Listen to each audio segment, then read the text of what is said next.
জাতীয় সংসদ নির্বাচন উপলক্ষে আমি এই মুহূর্তে রয়েছি বরিশাল ৩ আসনে। বরিশাল ৩ উত্তর পাতারচরে গ্রামে আসলে এই ভোট কেন্দ্রে সকাল থেকে দেখা গিয়েছে অনেক লোকজন আসলে যত বেলা যাচ্ছে ততই ভোটারের সংখ্যা বৃদ্ধি পাচ্ছে। আসলে আমি এই মুহূর্তে একটু ভোটারের সাথে কথা বলতে চাই। আসলে ভোটের পরিবেশটা ঈদের আমেজের মতো অনুষ্ঠিত হয়েছে। আসলে আমি একটু ভোটারের সাথে কথা বলতে চাই। আসলে আপনি ভোট দিতেছেন, আসলে ভোটটা কি পরিবেশটা আসে? আমি চাইতেছি যে ভোটটা সুস্থ শরীরে সুন্দরভাবে হোক, আমরা যাতে ভালোভাবে দেশকে বাঁচাতে পারি। কোনো ভয়ভীতি আছে কি না আপনাদের মাঝে? না, এরকম কোনো ভয়ভীতি নেই। আসলে আপনি যেমনটাই বলছিলেন যে বিগত দিনে তারা যে ভোট গ্রহণ করছে তার থেকে ভোটের আমেজটা একেবারেই ভিন্ন।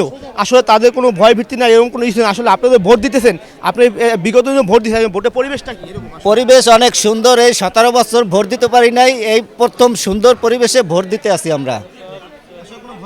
না, কোনো ভয়ভীতি নাই, আইন শৃঙ্খলা অনেক সুন্দর পরিবেশে ভোট হইতে আছে।